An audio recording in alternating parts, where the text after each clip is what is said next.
Glad you dressed up for this, Dan. Glad you did as well. Welcome back, everyone, to another episode of the I Can Do This All Day podcast.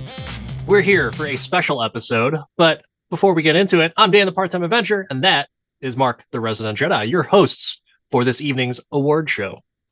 Hello there. Our yearly awards are something that we look forward to every year, and this year's no different. We're here to talk good, bad, and indifferent about what we've seen, what we've reviewed, what we've decided not to see, and those within it.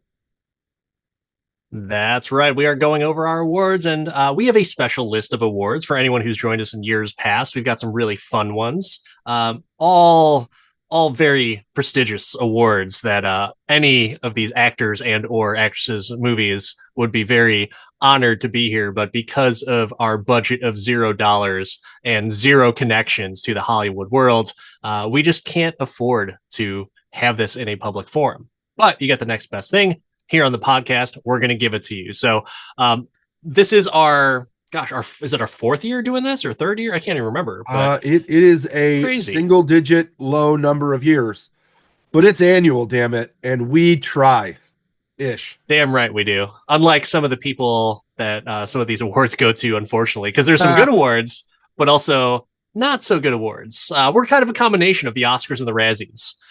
As a matter of fact, coin that phrase right now, Mark. We are a combination of the Oscars and Razzies. That's how good this awards show is. But you may say we're the Roskers. There we go.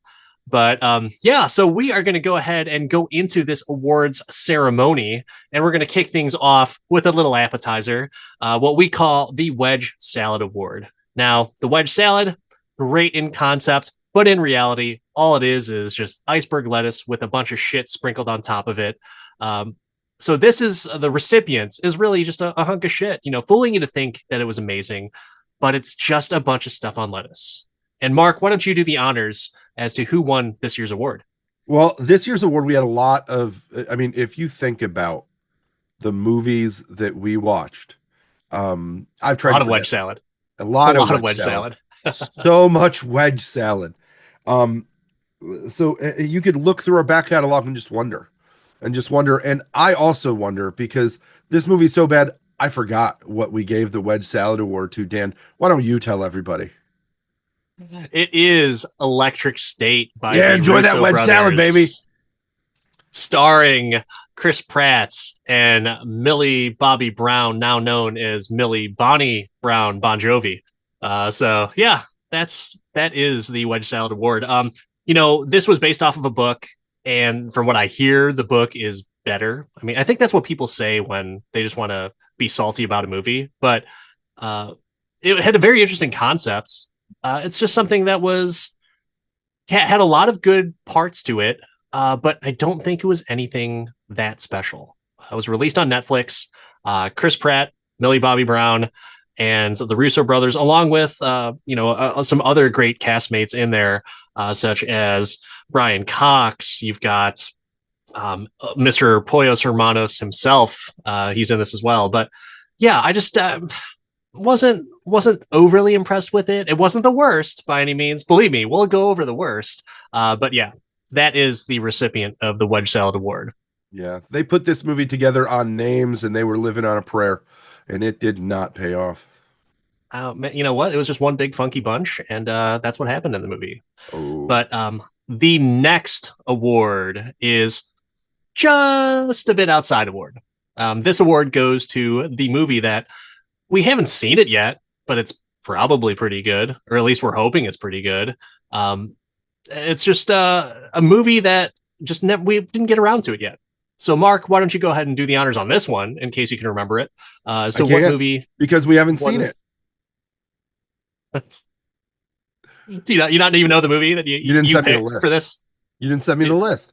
All right. So, even though Mark picked this movie for this award, this award goes to Spinal Tap 2.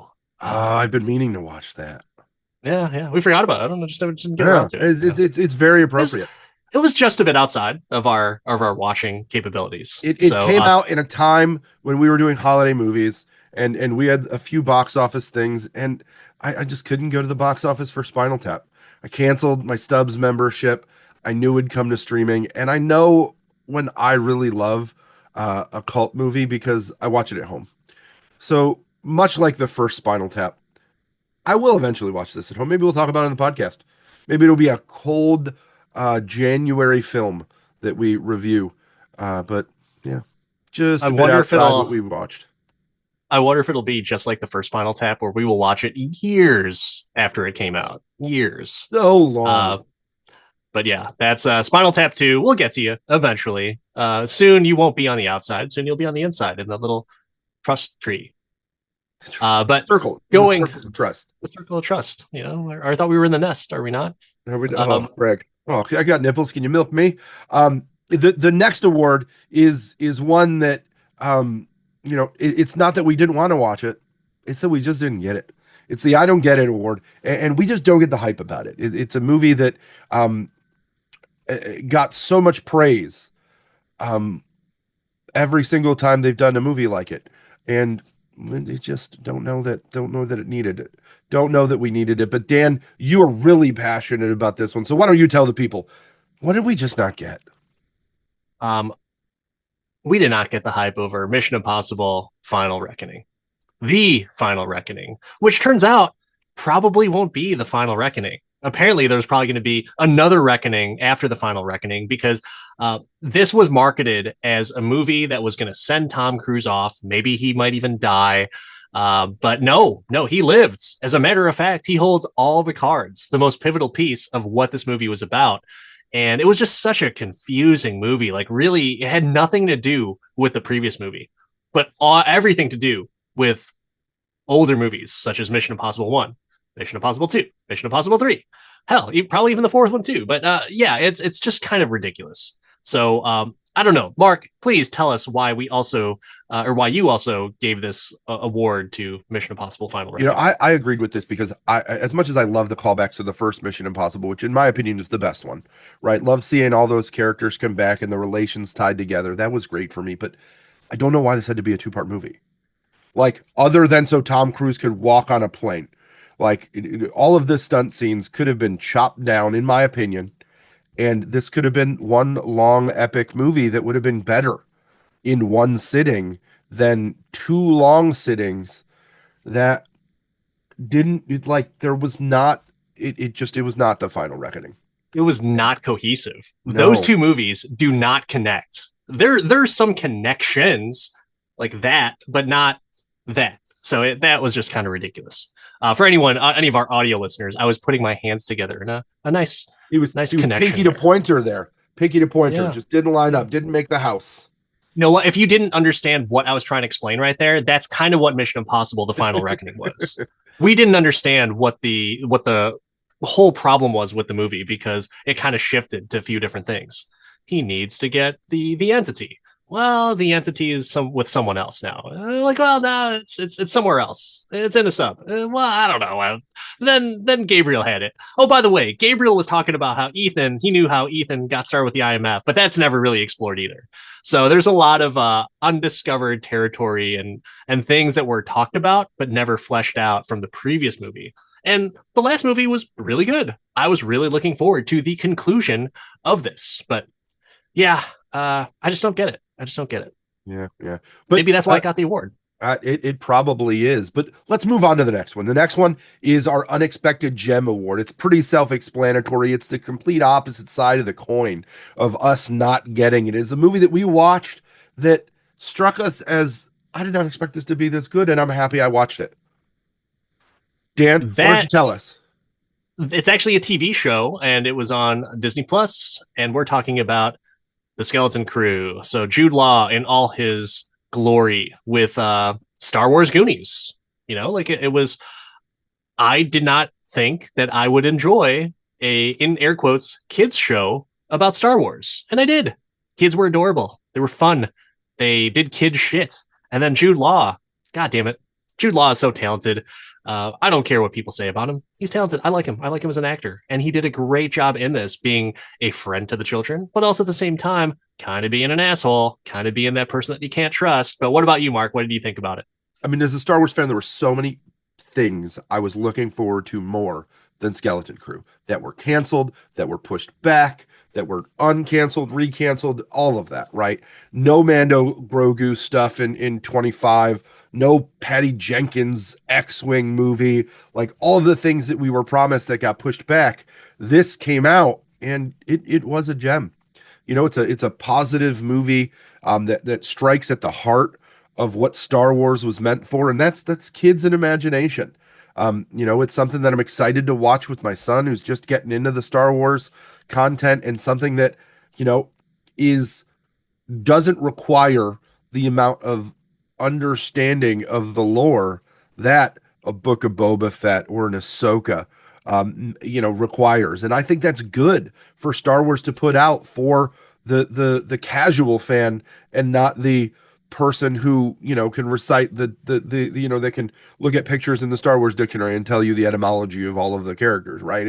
It's for the people, and we need more stuff like that. That's original, but for the people. I also would say that it was surprisingly an original story. It wasn't something that, was a sequel to a sequel or a retread. There was no Death Star in this. When's the last time you could say that about new Star Wars movies or shows? True. Very true. Very unexpected. Unexpected. And that's why it Unexpected. gets this year's Unexpected Gem Award. But going on to the next award, Mark, why don't you go ahead and talk about it a little bit? Well, I mean, we all know who the sexiest man in cinema is when it comes to the I Can Do This All Day podcast. None other than our Captain America and yours, Chris Evans. So every year we call out the sexiest character in a movie for us. Many winners through the years. It's an androgynous award. We've given it to men, we've given it to women, and this year, Dan, tell us who we're giving it to. This one's for the ladies, ladies, ladies. And yeah, we've got Ana de Armas in Ballerina. Holy shit. Not just a sexy character in the fact that she's very attractive, but good God, the ass kickings that she gives in this movie, and also the just fortitude of her getting her ass kicked and still coming back and whooping the shit out of everyone, flame throwing the fuck out of people, grenading the shit out of people all over the place, just bodies everywhere. And she looked good doing it. So Ana de Armas, no secret that she is this year's sexiest character in a movie in The Ballerina. You Going on can't to the say next more one. there. Well, I mean, hey, it's a showstopper right there. But the show's going to go on because guess what? We have to bring it back to some nostalgia. And the next award is the J.J. Abrams Nostalgia Award. This is obviously going to be all about those good feelings, bringing up some good memories. And a particular movie that won this year's award was a sequel.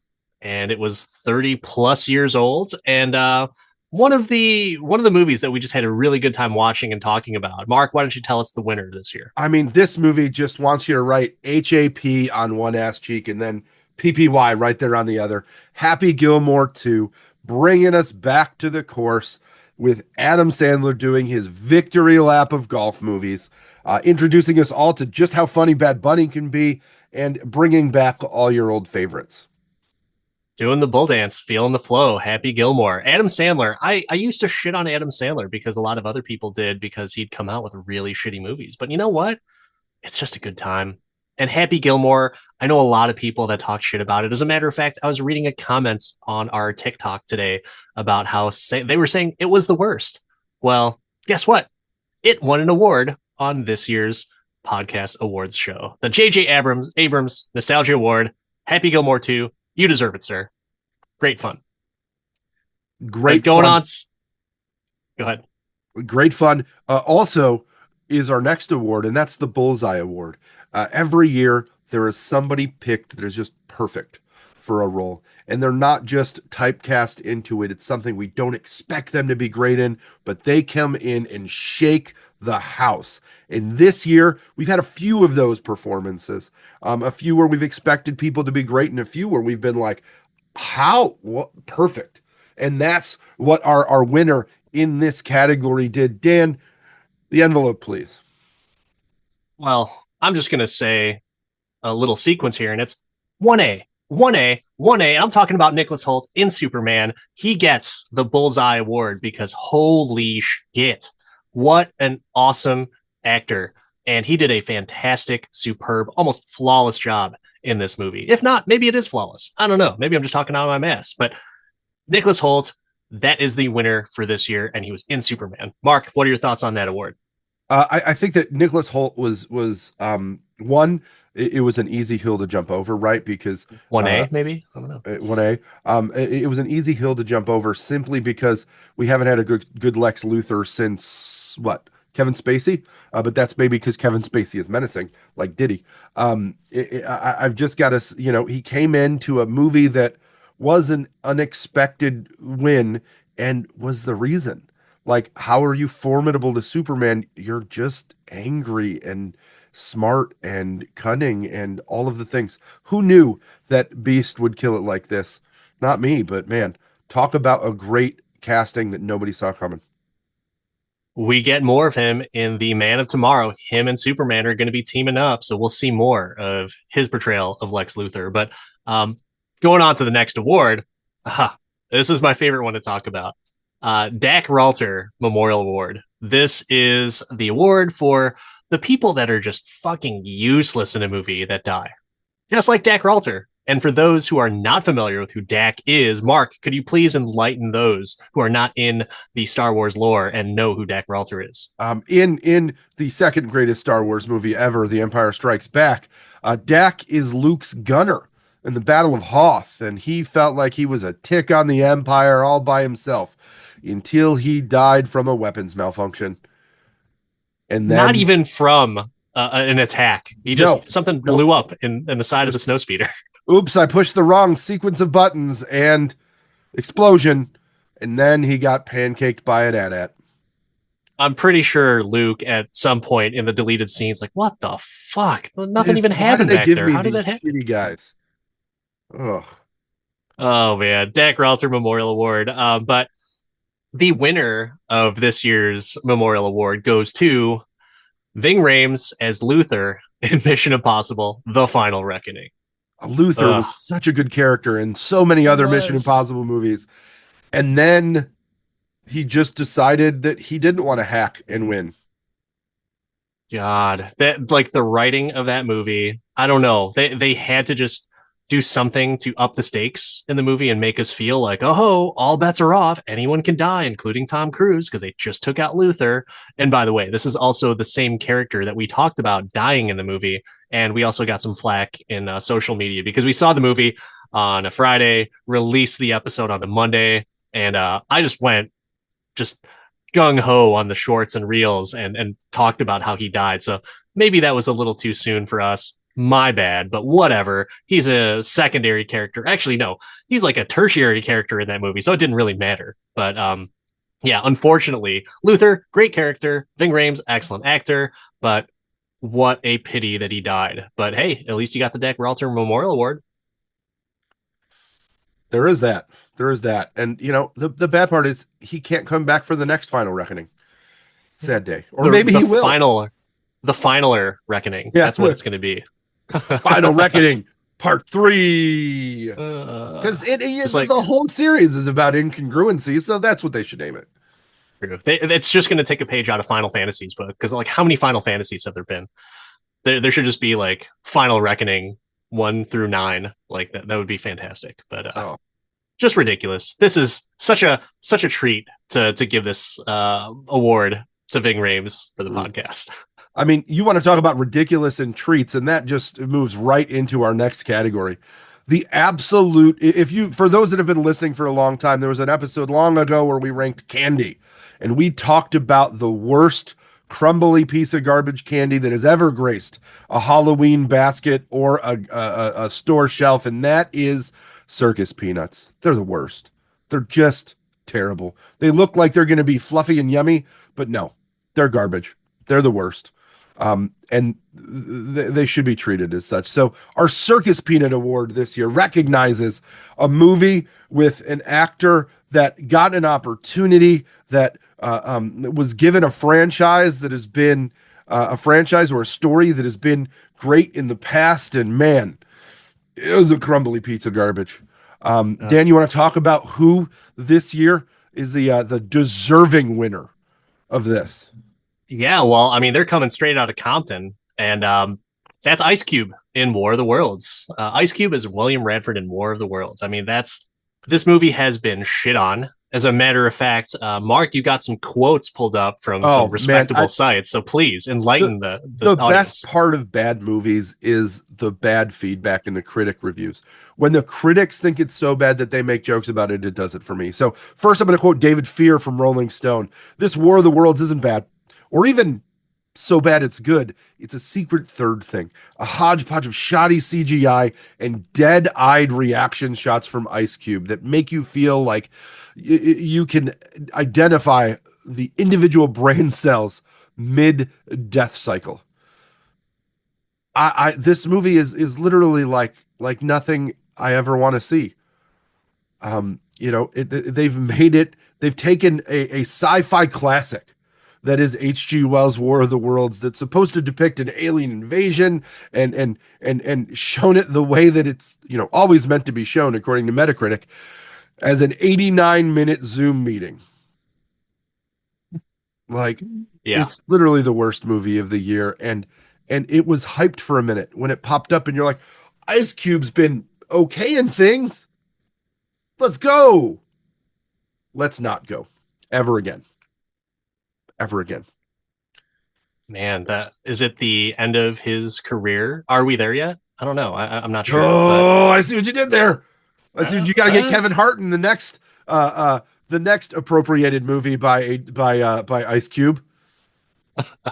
yeah, it's I mean, well deserving for this Circus Peanuts award and Ice Cube, all the respect in the world.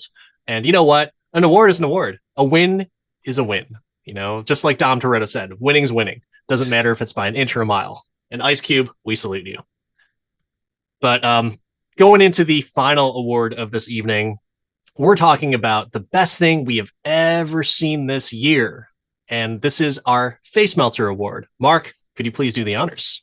There are a lot of decent movies we saw this year, but there's one that stood out as something that we did not expect to love, something that we expected to jeer all year and not cheer, something that we did not like. I don't think I was that excited to see it, but I knew we had to watch it, and that was James Gunn's Superman. Talk about corn sweatingly good.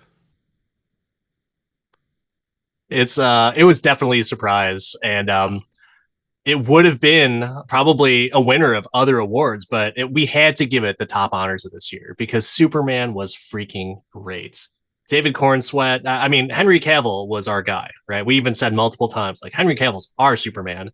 And I was skeptical with Superman and the DC universe in general, but you know what? I had to trust the process. I had to trust James Gunn, and he has come out with some fantastic things. Superman being the winner for this year for Face Melter, along with Peacemaker season 2, another great show. It's so much fun, and I find it very interesting to see where Superman will be going because, like I said earlier, Man of Tomorrow, he will be teaming up with Lex Luthor, so we shall see where the next chapter of Superman's journey goes, and it's going to be fun, I think, and then we're going to be surprised probably again, and I'm here for it.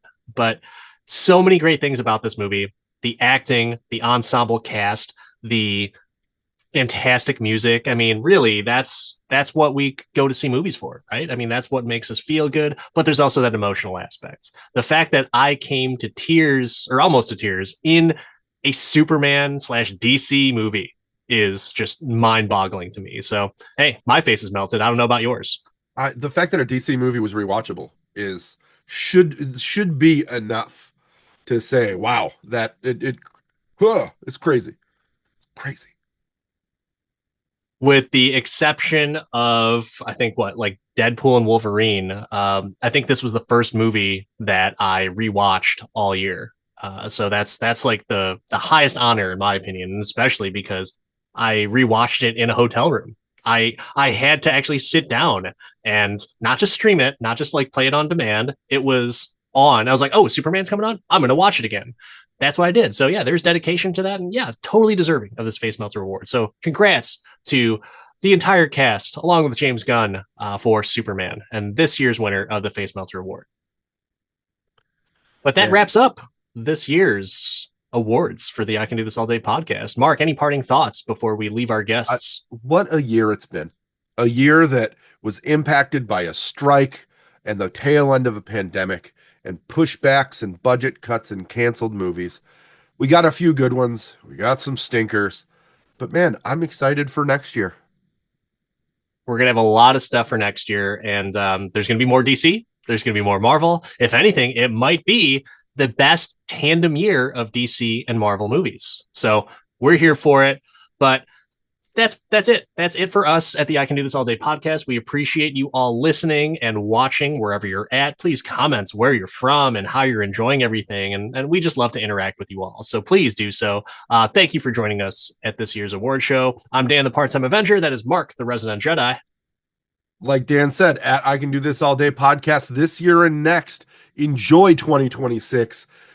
We hope that it is a great one. And we hope that you continue to watch, listen, subscribe, and leave those 5-star reviews every time. Every time. Maybe that's the real punk rock. We'll see you next time, everyone.